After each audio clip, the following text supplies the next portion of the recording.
నమస్తే అండి. మీ పేరేంటమ్మా? సింబయ్య పైడితల్లి. పైడితల్లి. ఈ అబ్బాయి ఎవరు? మా అబ్బాయి. ఇది ఏంటిది, ఇల్లేనా? ఫారెస్ట్ గారు కట్టినది చేసి తాలూకు కమ్యూనిటీ రూమా? మరి మీరెందుకు ఇక్కడ ఉన్నారు? మాకు ఇల్లు లేదు, ఇందులో ఉంటున్నాను. మీ ఆయన ఏరి? మా ఆయన చచ్చిపోయారు. చనిపోయారా? ఎన్నాళ్ళు అయింది? 2 సంవత్సరాలు 2 నెలలు అవుతుంది. అప్పుడు ఎక్కడ ఉండేవారు మీ ఆయన? ఇక్కడే మా ఆయన ఉండేటప్పుడు ఇక్కడే ఉన్నా. మీకు ఎంతమంది పిల్లలు? పాప బాబు. పాప ఏది? స్కూల్లో చదువుతుందా? స్కూల్ దగ్గర. హై స్కూల్లో చదువుతుందా? ఏం చదువుతుంది? 7th క్లాసా? హాస్టల్ వేస్తారా? వచ్చాడు ఉదయం వెళ్ళి సాయంత్రం వచ్చేస్తారా? భోజనం అంతా అక్కడ పెడతారా? నైట్కి మీరు వండుకోవాలి అంతేనా? మీ ఆయన ఏం పని చేసేవారు? వ్యవసాయ పని. ఏం చేసేవారు? వ్యవసాయం అంటే వరిసేను పండించడం, కొండపూలు కొట్టడం. మీకు ఉందా వ్యవసాయం? అంటే మా వాళ్ళు మొదటోళ్ళు ఇంకా పంచుకోలేదు. కొండపూలు చేసి వగ్గాను. దీనికి రెంట్ ఏది లేదు.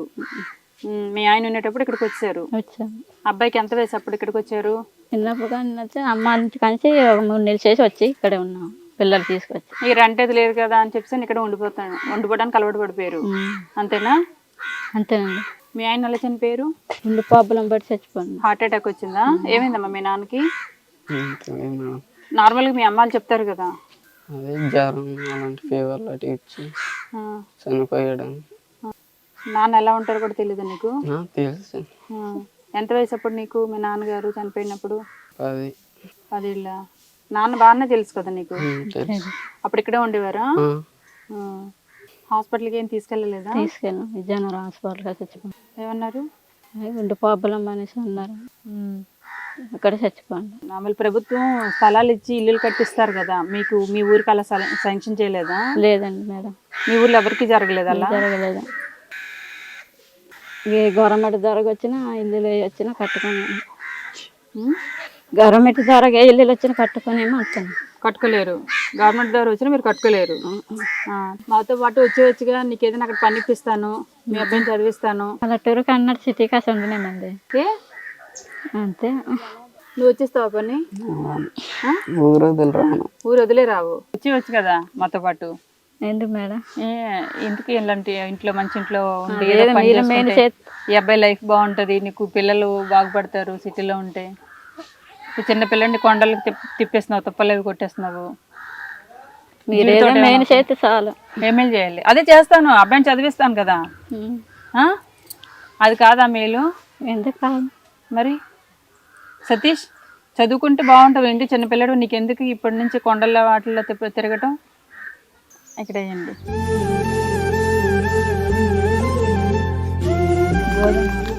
ఓకే.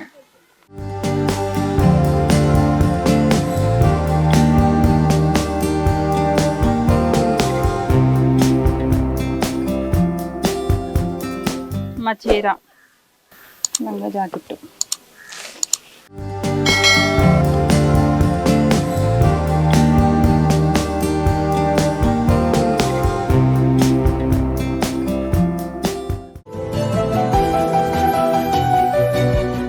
అసలు ఇలా మాట్లాడే వాళ్ళతో నేను ఎంకరేజ్ చేయను. ఏదో ఒక దానికి మీరు ముందుకు రాకపోతే, మీరు రేపొద్దున నీకు గవర్నమెంట్ మీ ఆయన కూడా లేరు, నీకు వీళ్ళు కూడా పంపమంటే మీరు ఎక్కడికి వెళ్తారు? చిన్నపిల్లలు తీసుకొని ఎక్కడికి వెళ్తావు? ఏదో ఒకటి ఆలోచన చేయాలి కదా. మీ ఆయన ఏదో అట్లా ఏదో చేశాడు, నువ్వు అలాగే ఫాలో అయిపోతున్నావు. ఇలా అందరి ముందు అంటున్నాను, ఫీల్ అవుతావు? మంచిగా చెప్తారు కదా ఎవరైనా. మరి అంత మంచిగా చెప్తున్నప్పుడు వచ్చి బయటకి ఇంక వేరే దగ్గరికి వెళ్ళి బ్రతకొచ్చు కదా. ఇవిగో ఖర్చులకి డబ్బులు ఉంచుకో.